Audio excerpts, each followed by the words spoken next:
მოგესალმებით AICT-ის ინტერნეტ ოთახიდან ნიჭიერის პოდკასტის დღევანდელი სტუმარია მიშო კალატოზი. მიშო, ძალიან დიდი მადლობა რომ მოხვედი ჩვენთან. როგორ ხარ? კარგად, თავად? კარგად, როგორ მიდის სამზადისი? ნელა და შრომით. რამე ისეთი გაგვიმხილე, ისე თქვა შეიძლება. ჯობი არაფერი არ ვთქვა, იმიტომ რომ მაინც პირველად რო ნახავ ვაფშე სხვა ემოციები იქნება, მაგრამ რავი, ერთადერთი რაც შემიძლია ვთქვა ის არის რომ ისეთ განსხვავებულ ემოციებს დაუტოვებს ადამიანს, აი ადრე რო ყველა ოცნებობი თავ ნეტა ეს შესაძლებელია, აი ეგეთ რაღაცა მოვიფიქრე და იმედია ყველას მოეწონება ნახავენ. საინტერესოა, ჟიურის ჩართულობით იქნება. კი, რა თქმა უნდა, ყველა ჟიურის წევრი იქნება ჩართული. ყველა ხუთივე? კი, რა თქმა უნდა და მოკლედ საინტერესო ნომერი გველოდება წინ თურმე. კი ბატონო. მიშო, მოგვიყევი, როდის დაინტერესდი ილუზიონიზმით და როდის დაიწყო ეს პროცესი? ანუ ამ ფოკუსები დავინტერესდი 11-12 წლის ასაკში. პატარა ვიყავი რაღაცა ტელევიზორში უყურებდი რაღაც გადაცემებს, რაღაც ილუზიონისტი რაღაც საკეთებდა და ერთი მომენტი იყო, რამაც ძალიან დამაინტერესა ილუზიონისტმა უბრალოდ კარტები ესე ჰაერში აყარა და დაიჭირა და ეგ მეგონა რომ რაღაცა წეფუთი მიაკრან, რაღაცა წავედი მაღაზიაში ვიყიდე ისა, მე თქვის მეც უნდა გავაკეთო, მივაკარ, კი ხვდებოდი ახლა რომ რაღაცა ეგ მიწეპებული იქნებოდა, რაღაცა რო არ გაკეთებოდა, მაგრამ მაინც მივაკარე და ბოლოს კარტები შემოჩა ესე ხელში მიწეპებული რა. მეგონა რაღაც უნდა დამეკეცა რა სპეციალურად, მაგრამ არაფერი არ გამოვიდა. მე დავიწყე ინტერნეტში მოძიება, რომ როგორ ავყაროთ კარტი ხელში, მე რაღაც სხვა ფოკუსების ვიდეოები შემოხვდა ისე და მე რაღაც გადავაწყდი ქართულ ვიდეოს, რომელიც რაღაც იდო, რამდენიმე წუთიანი იყო პატარა, ჩავთე და მან ვისწავლე პირველი ფოკუსი ილუზიონიზმმა, აიღო კარტი ხელში, მოათავსა ეგ კარტი შუაში, დაატკაცნა და ეგ კარტი ზევით ამოვიდა და ახსნა მქონდა ეგეთი რომ უნდა გჯეროდესო და ყველაფერი გამოვა. ვიჯექი 1 საათი ჯერო და კარტი არ ამოდიოდა. არ აღმოჩნდა საკმარისი. არ იყო ეს ყველაფერი საკმარისი და მე მივაგენი მაგ ფოკუსს ახსნასაც ვისწავლე და ეგ იყო ჩემი ესე თქვა პირველი ემოცია, აუ ეს ეგრე კეთდება და ცოტა გული დამწყე, იმიტომ რომ მართლა რომ ჯერო და ეგრე არ გამოვიდა, იმიტომ რომ მე ეგრე მინდოდა გამოსულიყო, რომ ვისწავლე და მე შევყევი და მაინტერესა ის როგორ კეთდება ესე და მე რომ მაგ ფოკუსს ხალხს ვანახებდი და დადებითი ემოციები მოდიოდა, რომ ვაუ როგორ აკეთებდა, ეს ყველაფერი კიდე მემაბედნიერებდა, რომ ვა ამ ადამიანს ვაუცებ ბედნიერს ხდი, მიჩენა სრულს რომ კიდე უფრო ახალი მესწავლა რაღაცა სიახლეები შემომატებინა ამ ყველაფრის. შვენიერი, მითხარი, როგორი არის შესწავლის პროცესი, აი რაღაცას უკვე რო გადაწყვეტ, ან ინსპირაცია მიიღე და უშუალოდ რაღაცას გაიცანი, ხო? როგორ მიმდინარეობს, მე რა ეტაპები არის? ზოგადად აი ყველაზე რთული პერიოდი არის დასაწყისი ხოლმე ფოკუსების, აი შეიძლება ვთქვათ პირველი 5 წელიწადი არის ყველაზე რთული, სადაც გიწევს ძალიან ბევრი ტექნიკის სწავლა, რომელსაც უნდა ძალიან დიდი დრო არის ტექნიკები, რომელსაც დღემდე ვსწავლობ. 5 წელი. პირველი 5 წელი. ეგ არის 5 წელი არის პირველი ეტაპი, ასე შეიძლება. შეიძლება ვიღაცისთვის 2 წელი იყოს, შეიძლება ვიღაც 10 წელი რა. მაგრამ შენ შემთხვევაში გულს. ჩემს წელი, აი პირველი 5 წელი, აი ძალიან ბევრს ვცდილობდი მესწავლა ტექნიკები, რომ კარგად გამოსვლო და რაღაცა და მე აი დღეს მაგალითად რაღაც ფოკუსი შემხდება. და ამის სწავლას რო ვიწყებ, არის სპეციალური საიტები, სადაც იყიდება ფოკუსები, ვყიდულობთ და ვსწავლობთ. და უფრო მარტივად ვითვისებ, რადგან ის მთავარი ფუნდამენტური ტექნიკები, ასე ვთქვათ, უკვე დიდი დრო მაგ დახარჯული და ვიცი. მაგიტო ჯობია ხოლმე, რომ აი მე ეგრე დავიწყე, რომ ვსწავლობდი ამ მთავარ ტექნიკებს, რაღაც კარტით იქნებოდა, საუბრით თუ როგორ იქნებოდა, ამ ყველაფერს კარგად ვისწავლიდი და ამის შემდეგ ვსწავლობდი ესეთ ფოკუსებს, რომლებიც, ასე ვთქვათ, ამ სხვადასხვა ტექნიკების ნაერთი იყო. ვინმე გეხმარებოდა ამ სწავლის პროცესში თუ აი მხოლოდ ინტერნეტში რაღაცას მოიძიებდი და შენით უთმობდი დროს? მაგ საკითხში თავიდან ბოლომდე ჩემით ვიყავ, იმიტომ რომ არც არავის არ ვიცნობდი, არავინ არ მყავდა ისეთი, რომ ერკვეოდეს ამ სფეროში და იმდანაც მაინტერესებდა, რომ უფრო ინტერნეტში მე თვითონ მოვიძიებდი, ვცდილობდი რაღაცა წიგნებით მომეძებნა, იმიტომ რომ წიგნებზე ამბობდნენ, რომ ძალიან ბევრი მაგარი მასალა არის ძველ საილუზიო ხელოვნებაში, რომელიც დღეს ბოლომდე არ არის რა, გამოჩენილი, მაგის გამო წიგნებში ვცდილობდი, ოღონდ ეს ცოტა მერე რაღაც ინტერნეტიდან რაღაცა ხო რო ვისწავლე, გადავედი ცოტა წიგნებში რაღაცა და აი წიგნები უფრო ძალიან მაგარია განსაკუთრებით აი ვისაც მენტალიზმი და ეგეთი ფოკუსების სწავლა უნდა აი ადამიანის აზრების საკითხვა და მსგავსი რაღაცები, იმიტომ რომ მან უფრო კარგად სწავლობ ადამიანის ფსიქოლოგიას, როგორ ფიქრობს რაღაცა და წიგნები მართლა დამახმარებით ხარ. მე ვარ როგორც მიკრომაგი, ანუ რაც იმას ნიშნავს, რომ მაყურებელთან ახლო კომუნიკაცია, რაღაც ფოკუსები, აი პირდაპირ მაყურებელი რო არის ჩართული. უფრო მიკრომაგიის მიმართულებით, მაგრამ მენტალიზმის რაღაცებიც მაქვს, იმიტომ რომ ეს ორი მიმართულება ძალიან მომწონს და ჩემთან ახლოს არის. და ასე ვთქვათ, ჩემი ნომრებიც რაღაც მაგ მიმართულებით მიდის. ორივე არის ჩართული, როგორც ხვდება. ხო, როგორც მომხმარებელი ესა მაყურებელი, ასევე ილუზიონისტიც უფრო ახლოს არის მაყურებელთან და ასე ვთქვათ, ხვდები მის ემოციას და უფრო მარტივია აზრების საკითხი, როცა პირდაპირ გიდგას ეს საუბრები რაღაცა და უფრო საინტერესო არის ჩემთვის ეს ყველაფერი. რომ გითხრა თვითონ აი აუდიტორის ჩართულობას რა მნიშვნელობა აქვს პირველ რიგში ეს ძალიან მაინტერესებს. და თუ რაღაცა ისე არ წარიმართა როგორც დაგიგმილი გაქვს მაგ დროს რა ხდება რომ გვირჩიო და გვასწავლო. ჯერ არ შეხება მაყურებელს რა. მაყურებელი ისეთი აი მაგათაც მე ძალიან მიყვარდა ერთ პერიოდი აი ცოტა ძალიან ჩაკეტილი ვიყავი რაღაც მორიდებული ვიყავი მერიდებოდა ხალხთან ფოკუსების ჩატარება იმიტომ რომ არ ვიცოდი როგორ გამომივიდოდა რომ ჩამეშალოს მე რა ვქნა და რაღაც ეგეთ მომენტები მქონდა და ნორმალური არის დაწყებით ეტაპზე და პირველად ჩემი მეგობარი დამეხმარა ამ ყველაფერში რომ წამოდიო ქუჩაში გავიდეთ და ხალხს ჩავუტაროთ და პირველად რო დავიჭირე აი ეს კარტი რაღაც ფოკუსი მაქვს ძალიან ბევრჯერ ნავარჯიშების პირველი ფოკუსი რო ვისწავლე და გავდივარ და რო უთხარი ადამიანს გამარჯობა შეიძლება ფოკუსი ჩაგიტარო და კიო რომ მითხრა რაღაც თქოს ბარიერი მომიხსნა და აი დავიწყე იმიტომ რომ ვიცოდი როგორ გამეკეთე ნავარჯიშები და დავიწყე რა და მან ის იყო რომ მაყურებელი შემხო ძალიან კარგი და კარგად წავიდა მაგრამ მე რა თქმა უნდა ხდება ისეთი მაყურებელი რომელსაც წყოს ფოკუსი არ აინტერესებს და ცდილობს გამოიცნოს რაღაცა ეგეთ ადამიანებთან უბრალოდ წვიდა ფოკუსი ჩატარებას იმიტომ რომ ჩემი მიზანია რომ ადამიანს მიონიჭო დადებითი ემოციები და შენ თუ ეს არ გინდა და უბრალოდ რაღაც გამოცნობა გინდა და უბრალოდ გინდა ფოკუსი ჩააშო ხო აზრი არ აქვს ამ ყველაფერს და მაგზიმუმ ვცდილობ ისეთ მაყურებლებს ჩავუტარო ვისაც უნდა ამ ყველაფერს ახლა მაგრამ მეორე კატეგორია კიდე ძალიან მაგარი რომელიც პირიქით აი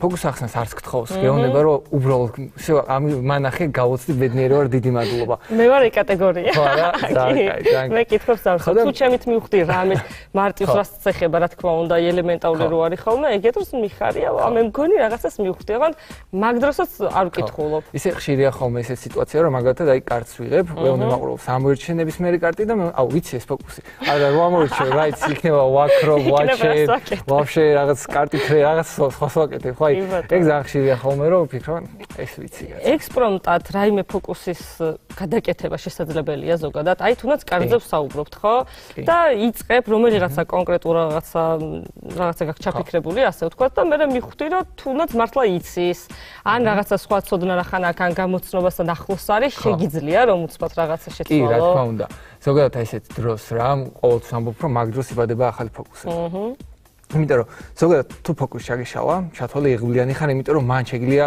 უამრავი აი ფოკუსი იწყება აი ამოირჩე კარტი ამოირჩა სიტყვაზე მაყურებელმა რაღაცა კარტი და სიტყვაზე უკან ჩადო გამომართვა აჩეხა და აი მე მქონდა გათვლილი რომ ეს კარტი მე უნდა გამეკოტრე მაგან აჩეხა ოკეი აქ ეს გეგმა მე მინდა ვფიქრობ აი რა შეიძლება გავაკეთო უცებ ტვინში ირთვება აი ყველაფერი თვალწინ გაგივლის გახსენდება მილიონი ტექნიკა როგორ შეიძლება გაგრძელდეს და არსებობს ეგეთ აი უამრავი ტექნიკა არის კარტის ამორჩევის მე როგორ უნდა გაგრძელდეს ფოკუსი პირველი გეგმა არ წავიდა მაშინ გეგმა ბეთიაგზებ გეგმა წედი და უამრავი მეთოდი არის და ასე დროს თუ უბრალოდ ეგეთი გამოცდილება არ გქონია იმ მომენტშივე თუ გამოცდილება გაქვს უკვე დაგროვებული 100%-ით მაინც გამოცდილება თავისას იზამს და გაგახსენებს ან მოგაფიქრებინებს იმ მომენტშივე რაღაც ახალს და ყოველთვის ვეუბნები რომ ჩაშლილი ფოკუსი უდრის რაღაცა ახალს ფოკუსი იმიტომ რომ ამ დროს პირადად მე ძალიან ბევრი ახალი ფოკუსი გამომიგონებია და იმდენად მაგარი ეფექტები შემიქმნია იმ მომენტში რომ ეგეთი მეორეჯერ აღარ გამომსვლია ამიტომ ჩაშლილი ფოკუსი ყოველთვის ბევრად მაგარი ეფექტი შეიძლება უდრიდეს ამიტომ მაგაზე საინტერესოა და ეხა შენ როგორც ახსენე გეგმა ბეც უნდა გქონდესო მაგალითად ნიჭიერის დროს როცა ამზადებდი ამ ნომერს რაღაცა გათვლა გქონდა რომ აი გეგმა ბეც უნდა იყოს თუ თიკა მაგალითად სხვა რამე სიტყვის თუ გიგის რაღაც დაავიწყა სიტყვაზე რა გამოწვევასაც აკეთებ იმ მომენტში შეყოლთვის აქვს სადაც არის გეგმა კი ყოველთვის მაგ გეგმა უბრალოდ აი ფოკუს სხვანაირად დავამთავრებს მაყურებელმა არასდროს არის ფოკუსი როგორ მთავრდება სწორედ ამიტომ ნებისმიერად შეგიძლია ხო აი ნებისმიერ რამე მოიფიქრო როგორ დაასრულო შეიძლება უბრალოდ ვთქვა ეს ყველაფერი ხუმრობა იყო და სწორედ მართლა დაიჯერეთ აი ნებისმიერ მეთოდი შეიძლება პირიქით გადაწყვიტო რომ მოდი კიდე უფრო გავაოცებ და აი მაგალითად რაღაც არ გამოვიდა და უთხრათ კი ბატონო მაშინ მოდი ესე გავაკეთო და რაღაცა და მაინც გამოიყვან საბოლოოდ აი საუბარი ფოკუსებში არის ყველაზე მნიშვნელოვანი. აი ზუსტად მანდ მივედით, რაც უნდა მეკითხა და რა კარგია რომ შენ თვითონ თქვი. გარდა ამ ტექნიკური უნარებისა, რომელსაც თან ავითარებ, სწავლობ, ვეუფლები, საუბარი და კომუნიკაცია აუდიტორიასთან არის ძალიან მნიშვნელოვანი, ხო და წამყვანი. შენი ნომერიც რომ გავიხსენოთ ნიჭიერის დროს, გარკვეულწილად ვფიქრობ, რომ ამანაც ძალიან დიდი შთაბეჭდილება მოახდინა ისეთ კომუნიკაციაში იყავი თვითონ ჟიურისთან. აი გითხარი ამ საუბრის როლი როგორია? ფოკუსებში ასე ვთქვათ, საუბარი საკმაოდ დიდ როლს იკავებს, იმიტომ რომ შენ მაყურებელს რო ესაუბრები, საუბრი შეიძლება აკონტროლო მაყურებლის ხედვა, სად უყუროს. შენ უნდა მოდი დააკვირდი დასტას, მაყურებელი დასტას უყურებს. მეუბნები, კარგი, შენ ახლა მე მინდა იფიქრო რაღაცაზე, ამ დროს უკვე ხელები თავისუფალი აქვს, ხელები შეიძლება უამრავი რაღაც გაკეთო და მაყურებლის ხედვას საუბრით ძალიან მარტივად მანიპულირებ. ეხლა ცოტა ახსნა გამომივიდა, მაგრამ პატარა ტუტორიალი ექსკლუზიურად ვისაც გამოგადგევათ, რომ ყურადღება მიაქციოთ საუბარს, რომ აკონტროლოთ მაყურებლის, ასე ვთქვათ, ხედვა. ხელებზე გადმოიტანოთ, თვალებში გადმოიყვანოთ და ამ დროს იდეალურად აკონტროლებ, ასე ვთქვათ, შენი ნომრის სროლოს. თუ ფოკუსი ჩაგეშალა, უბრალოდ ყურადღება ზევით ავიტანოთ, აქ გავაკეთებთ ყველაფერს, გავაგრძელებთ მე შეულებრივად. შვენიერი. ძალიან კაი რაღაცა პატარა გამოცდილება გაგვიზიარა, ესე იგი. რატომ ნიჭიერი და აი ეს სცენა ასპარეზი ხო, რასაც ნიჭიერი გთავაზობს, აი მითხარი რატომ და როდის გადაწყდა? ზოგადად მე მიმაჩნია, რომ ადამიანი ყოველთვის კომფორტ-ზონიდან უნდა გამოვიდეს. რა ჩემს ნიჭიერი იყო საერთოდ ახალი სცენა, დიდი აუდიტორია, რაღაცა. მე ყოველთვის აი რო გითხარით პირველად ფოკუსი რო გავიდე, ძალიან მეშინო და ხალხთან ჩატარებდი და ქუჩაში მეგობართან ერთად გავედი და მივედით რომ ჩამეტარებინა. და ეს იყო აი საფეხურები გვაქვს ილუზიონისტებს, აი პირველი არის ოჯახის წევრი, ვისაც უნდა გავაუწოთ. მეორე არის უკვე მეგობარი, ახლობელი. მერე მოდის უცხო ადამიანი და ესენო ვაფართოვებთ არის და ეს ნიჭიერი იყო ახალი გამოწვევა ჩემთვის ძალიან დამაინტერესა. პლუს სოციალურ ქსელებში დიდი ხანი ვიღებდი ვიდეოებს და ხალხს სულ მეუბნებოდა რომ აი უნდა გახვიდე და პლუს ისეთი პერიოდი იყო რომ პირადად მე როცა დამწყები ვიყავი ძალიან როცა мотиваცია დამივარდებოდა ფოკუსებზე და უყურებდი ვიღაცას ნიჭიერში გამოვიდოდა ძალიან მაგარ ნომერს აკეთებდა სრულს მიშამდა რომ ვა როგორ გააკეთა მოდი და რო ჩავეძიებოდი ამ ყველაფერს უფრო მოტივირებული ვიყავი და ასე ვთქვათ ჩემი ვალდებულებათაც მქონდა რომ აი всё, დროა უნდა გავიდე ნიჭიერში და რაღაც ისეთი გავაკეთო, რაც ხალხსაც დააინტერესებს, უფრო მეტი დამწყები გაჩნდება ამ სფეროში და ამ სფეროსაც დავეხმარები, რომ კიდევ უფრო ახალ საფეხურზე გავიდეს და პლუს მეც ახალ საფეხურზე ავალ იმ ხრივ, რომ გადავლახავ იმას, რომ აი სცენა, ახალი ის არის ეტაპია მაინც და ეს ყველაფერი, რომ ახალ საფეხურზე ამოყვანა კიდევ. შვენიერი. აი რა იყო ეს პირველი შთაბეჭდილება, როცა უკვე უყურე ტელეეკრანთან და ხალხის გამოხმაურებას გაგვიზიარე. მე ზოგადად ჩემს თავს რო უყურებ ხოლმე, აი მეც ინტერნეტში რო უყურებ ვიდეოს ხოლმე მეორეჯერ, მესამეჯერ ცდილობ აღარ ვუყურებ. ნიჭიერს ვუყურე, მაგრამ აი ესე უყურებდი ხოლმე, რომ აიც იმიტომ რომ აი ვატყობ, აი აქ უკეთესად შემეძლო, აი აქ უკაი უყურებ ისე უკეთესად როგორ შემიძლია გავაკეთო და ასე ვთქვათ მე ვერ ვტყვევი ჩემი შოუთი ხოლმე რა. ძალიან თბილი, აი ყველა ძალიან ბევრი მწერდა, ძალიან ბევრი მირეკავდა რომ ძალიან ბევრი დადებითი კომენტარი იყო, ბევრს აინტერესებდა როგორც აღნიშნე რომ როგორ აკეთებს, რა ხდება, სად ვნახო და ასე შემდეგ.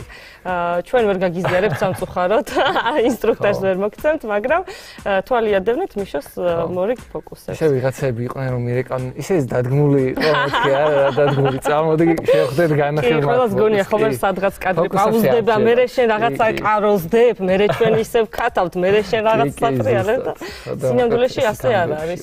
ნიჭიერს ჩაწერას თუ დაესწრებით, ცხადია თქვენც დარწმუნდებით რომ ასე ხდება. ნიჭიერისთვის როცა არჩი უკვე კონკრეტულად რაც რომ მოგემზადებინა, ხო? მე როგორ ხდება გადანაწილება? ვიცოდი რომ გიგის ამ კითხვით უნდა მიმართოთ, იკას რაღაცა სხვა ჩართულობა დაგჭირდება და ასე შემდეგ. ეს ყველაფერი წინასწარ გაქვს ხოლმე და მათ ხასიათზეა მორგებული ზოგადად. იდეაში კი, ანუ ადამიანს რო აკვირდები, უკვე აი იმდენ ადამიანთან მაქვს ფოკუსები ჩატარებული, რომ ხვდები აი სიტყვაზე მაგალითად თქვენ როგორი რეაქცია გექნება, იმას როგორი რეაქცია ექნება და მაგის და მიხედვით ვარჩევ ისეთ ფოკუსებს, რომ აი იმ ადამიანს უფრო მოერგოს და გააუწს. აბა როგორ ფიქრობ, მე როგორი ფოკუსები უფრო მომწონს?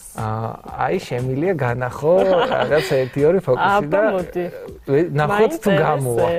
გელოდები. ეხლა განახებ ფოკუსს, რომელიც ასე ვთქვათ, ორი ნაწილისგან შედგება.